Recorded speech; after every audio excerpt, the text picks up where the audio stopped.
मोरी मैया। वाह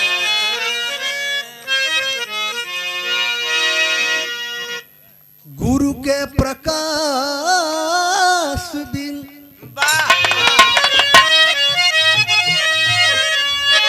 गुरु के प्रकाश बिन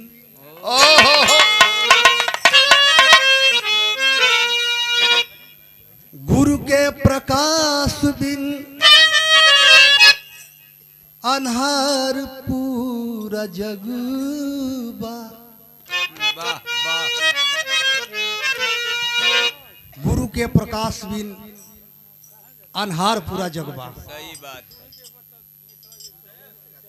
इलाके के हर कोने से आए हुए हमारे गुरु तुल्य कविगण पहले से कोनो चीज नहीं कुछ बजा दो।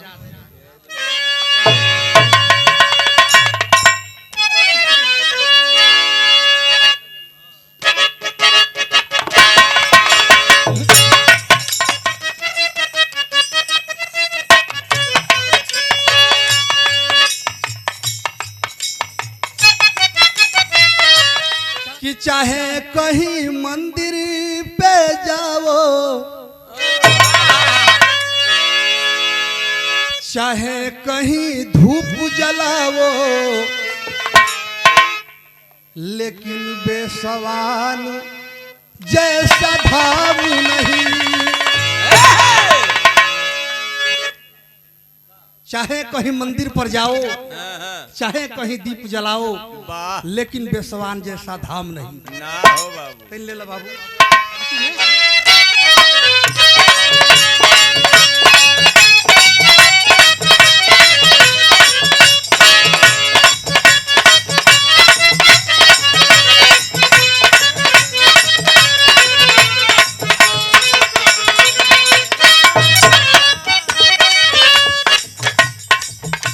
चाहे कहीं मंदिर पर जाओ, चाहे कहीं धूप जलाओ, चाहे कहीं मंदिर पर जाओ, चाहे कहीं दीप जलाओ, लेकिन बेसवान जैसा धाम नहीं।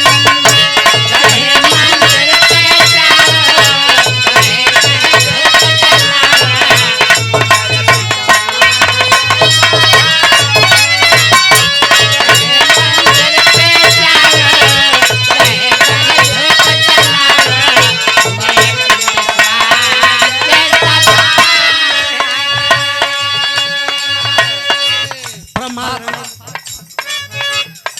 नदी के आरार के बहार ले तू बा, बगल में नदियों बा, ऐसन ई धाम बा बेसवान का। नदी के आरार पर बहार ले तू बा, गीत और संगीत के आधार दे तू बा।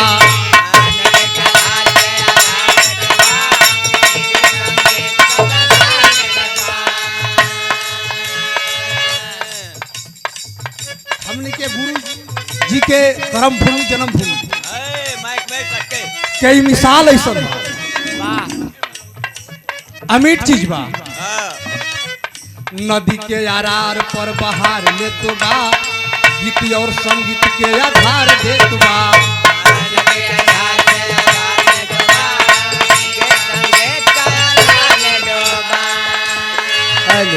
अच्छा ये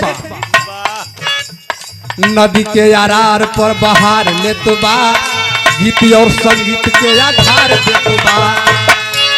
स्वामी जी के अंश घन श्याम जैसा, बड़ी चून के बात निकल बा। यही जाके चित्रण दिखल गई। स्वामी जी के अंश घन श्याम जैसा, कोई नहीं है राधे श्याम जैसा। स्वामी जी के अंश घन श्याम जैसा, कोई नहीं है राधे श्याम जैसा। चाहे कहीं दुनिया में घूम ले, चाहे कहीं दुनिया में घूम लो, गुरु के माटी पर घूम लो, देखो बेसवान जैसा धाम नहीं।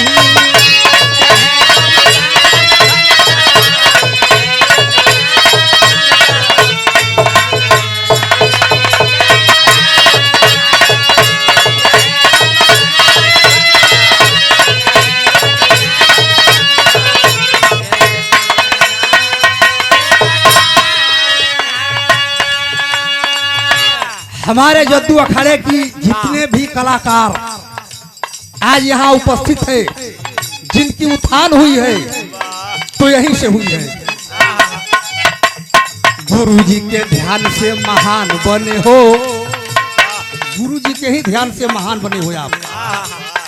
गुरु जी के ध्यान से महान बने हो, दुनिया में कहीं सुल्तान बने हो। गुरु जी के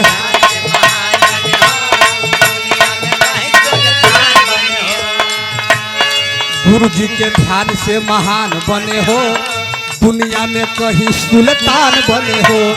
गंगा सागर महेंद्र जी शान मेरे हैं, गंगा सागर महेंद्र जी शान मेरे हैं, बिरहा जगत के सम्मान मेरे हैं। यादव नरेंद्र गावे, पंकज पांडे गीत बनावे, यादव नरेंद्र गावे, पंकज पांडे गीत बनावे। देखो बेसवाल जैसा भाव नहीं।